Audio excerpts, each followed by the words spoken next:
ତୁମେ ମୋତେ ରକ୍ତ ଦିଅ ମୁଁ ତୁମକୁ ସ୍ୱାଧୀନତା ଦେବି।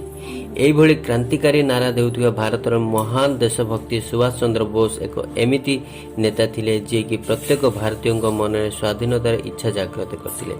ତାଙ୍କର ନେତୃତ୍ୱର ଦକ୍ଷତା ଏମିତି ଥିଲା ଯେ ତାଙ୍କ ଅନୁସରଣ କରୁଥିବା ବ୍ୟକ୍ତି କେବଳ ଭାରତରେ ନୁହେଁ ବିଦେଶରେ ବି ଭରି ରହିଥିଲେ। ଚନ୍ଦ୍ର ବୋଷ ଗାନ୍ଧିଜୀଙ୍କ ବହୁତ ବଡ଼ ପ୍ରଶଂସକ ଥିଲେ, କିନ୍ତୁ ତାଙ୍କ ସ୍ୱାଧୀନତା ପାଇବାର ପ୍ରଥା ତାଙ୍କଠାରୁ ଏକଦମ ବିପରୀତ ଥିଲା। କାରଣ ବୋଷଙ୍କ ମତରେ ସ୍ୱାଧୀନତା ଭଳି ଏକ ବଡ଼ ଉପଲବ୍ଧିକୁ ଅହିଂସା ଭଳି ରାସ୍ତାରେ ପାଇହେବ ନାହିଁ। ଏଥିପାଇଁ ବହୁତ ଜୀବନ ନେବାକୁ ପଡ଼ିବ ଏବଂ ବହୁତ ବଳିଦାନ ଦେବାକୁ ପଡ଼ିବ। ଏହି କାରଣରୁ ଯେବେ ବି ସ୍ୱାଧୀନତାର କଥା ଉଠେ ସୁଭାଷ ଚନ୍ଦ୍ର ବୋଷଙ୍କ ନାମ ପ୍ରଥମେ ଆସେ। ତାହେଲେ ଚାଲନ୍ତୁ ଏହି ଭିଡ଼ିଓରେ ସୁଭାଷ ଚନ୍ଦ୍ର ବୋଷଙ୍କ ଜୀବନୀକୁ ବହୁତ ନିକଟରୁ ଦେଖିବା। ସୁଭାଷ ଚନ୍ଦ୍ର ବୋଷ 23 ଜାନୁଆରୀ 1897ରେ ଓଡ଼ିଶାର କଟକ ସହରର ଏକ ବଙ୍ଗାଳୀ ପରିବାରରେ ଜନ୍ମ ନେଇଥିଲେ। ତାଙ୍କ ବାପାଙ୍କ ନାମ ଜାନକୀନାଥ ବୋଷ ଥିଲା, ଯିଏକି ପେଶାରେ ଜଣେ ଓକିଲ ଥିଲେ। ତାଙ୍କ ମାଙ୍କ ନାମ ଥିଲା ପ୍ରଭାବତୀ ବୋଷ। ତାଙ୍କର 13 ଭାଇ ଭଉଣୀ ଥିଲେ। ସୁଭାଷ ଚନ୍ଦ୍ର ବୋଷ ପଢ଼ା ଲେଖାରେ ମାହିର ଥିଲେ, ସେଥିପାଇଁ ସ୍କୁଲ ସମୟରେ ସବୁ ଶିକ୍ଷକଙ୍କ ନିକଟତର ଥିଲେ। ସେ ନିଜର ପ୍ରାରମ୍ଭିକ ଶିକ୍ଷା ପ୍ରୋଟେଷ୍ଟାଣ୍ଟ ୟୁରୋପିଆନ ସ୍କୁଲରେ କରିଥିଲେ। 10ମ ପାସ୍ ପରେ ତାଙ୍କୁ ପ୍ରେସିଡେଣ୍ଟିଆଲ କଲେଜରେ 1913 ମସିହାରେ ଆଡମିସନ କରିଦିଆଗଲା। ସୁଭାଷ ଚନ୍ଦ୍ର ବୋଷ ପିଲାବେଳଠୁ ହିଁ ବିବେକାନନ୍ଦ ଏବଂ ରାମକୃଷ୍ଣଙ୍କ ବିଚାରଧାରାରେ ପ୍ରଭାବିତ ଥିଲେ। ଏହି ମହାପୁରୁଷଙ୍କ ବିଚାରରେ ପ୍ରେରିତ ହୋଇ ତାଙ୍କୁ ଅନୁଭବ ହେଲା କି ତାଙ୍କ ପାଠପଢ଼ାରୁ ଦେଶ ହିତ ପାଇଁ କାମ କରିବା ବହୁତ ଦରକାର ଅଛି। ସେତେବେଳେ ଇଂରେଜୀମାନଙ୍କ ଶାସନ ଥିଲା, ଯାହାକି ଭାରତୀୟଙ୍କୁ ଅତ୍ୟାଚାର କରିବାରେ ତିଳେ ମାତ୍ର ପଥଘୁଞ୍ଚା ଦେଉନଥିଲେ। ତାଙ୍କ ଆଖପାଖରେ ଥିବା ଲୋକଙ୍କ ଉପରେ ଅତ୍ୟାଚାରକୁ ଦେଖି ତାଙ୍କ ମନରେ ସ୍ୱାଧୀନତାର ନିଆଁ ଜଳି ଉଠିଲା। ଏହା ଭିତରେ ବୋଷ 1918 ମସିହାରେ ସ୍କଟିଶ ଚର୍ଚ୍ଚ କଲେଜରେ BA ଡିଗ୍ରୀ ହାସଲ କଲେ।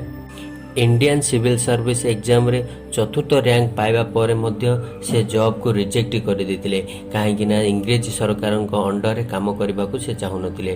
ଭାରତୀୟମାନଙ୍କ ମନରେ ସ୍ୱାଧୀନତାର ସ୍ୱର ଉତ୍ତୋଳନ କରାଇବା ପାଇଁ ସେ ନ୍ୟୁଜ୍ ପେପର ପ୍ରିଣ୍ଟ କରିବା ଆରମ୍ଭ କଲେ, ଯାହାର ନାମ ଥିଲା ସ୍ୱରାଜ। ଏହାପରେ ସୁଭାଷଙ୍କ ଲୋକପ୍ରିୟତା ବଢ଼ି ଚାଲିଲା ଏବଂ 1923ରେ ତାଙ୍କୁ ଅଲ୍ ଇଣ୍ଡିଆ ୟୁଥ୍ କଂଗ୍ରେସର ପ୍ରେସିଡେଣ୍ଟ ବନାଇ ଦିଆଗଲା। ଲୋକଙ୍କୁ ସ୍ୱାଧୀନତା ପାଇଁ ଉସ୍କାଇବା ଅଭିଯୋଗରେ ତାଙ୍କୁ ଜେଲରେ ଭର୍ତ୍ତି କରିଦିଆଗଲା। 1927ରେ ଜେଲରୁ ମୁକ୍ତି ପାଇବା ପରେ ତାଙ୍କୁ କଂଗ୍ରେସର ଜେନେରାଲ ସେକ୍ରେଟାରୀ ବନାଇ ଦିଆଗଲା। ଏହା ଭିତରେ ସେ ତାଙ୍କ ଇଣ୍ଡିଆନ ଷ୍ଟ୍ରଗଲ ନାମକ ବହି ପବ୍ଲିକ କରିଥିଲେ, କିନ୍ତୁ ଏହା ବ୍ରିଟେନରେ ବ୍ୟାନ୍ କରିଦିଆଗଲା। ଏହାପରେ ସେ ଇଣ୍ଡିଆନ କଂଗ୍ରେସର ପ୍ରେସିଡେଣ୍ଟ ପଦରେ କିଛି ବର୍ଷ ରହିଲେ, କିନ୍ତୁ ସୁଭାଷଙ୍କ ସ୍ୱାଧୀନତା ପାଇବାର ହିଂସାତ୍ମକ ନୀତିକୁ ଅହିଂସାବାଦୀ ଗାନ୍ଧୀ ସୁଭାଷଙ୍କ ନୀତିକୁ ନାପସନ୍ଦ କରୁଥିଲେ, ଯେଉଁଥିପାଇଁ ସେ କଂଗ୍ରେସରୁ ଇସ୍ତଫା ଦେଲେ। ଏହାପରେ ବୋଷ ବିଦେଶ ବୁଲି ବୁଲି ଭାରତ ପାଇଁ ସହଯୋଗୀ ଯୋଗାଡ଼ କଲେ। ଏହା ଫଳରେ ବ୍ରିଟିଶ ସରକାରଙ୍କ ଉପରେ ଚାପ ପଡ଼ିଲା। ଦ୍ୱିତୀୟ ବିଶ୍ୱଯୁଦ୍ଧରେ ଇଣ୍ଡିଆନ ଆର୍ମି ବ୍ରିଟିଶ ତରଫରୁ ନ ଲଢ଼ୁ ବୋଲି ସେ ବିରୋଧ କଲେ, ଯାହା ଫଳରେ ତାଙ୍କୁ ଜେଲରେ ଭର୍ତ୍ତି କରିଦିଆଗଲା। ଜେଲରେ ସେ ଆମରଣ ଅନଶନ ଆରମ୍ଭ କଲେ, ଯାହା କାରଣରୁ ତାଙ୍କୁ ମାତ୍ର 7 ଦିନ ପରେ ମୁକ୍ତି କରାଗଲା ଏବଂ ତାଙ୍କ ନିଜ ଘରେ CID ଲଗାଇ ଦେଇ ଗୃହବନ୍ଦୀ କରିଦିଆଗଲା। ତଥାପି ସେ ମୁସଲିମ ପୋଷାକ ପିନ୍ଧି ସେମାନଙ୍କୁ ଚକମା ଦେଇ ବ୍ରିଟେନର ଶତ୍ରୁ ଦେଶ ଜର୍ମାନୀକୁ ଯାତ୍ରା କଲେ।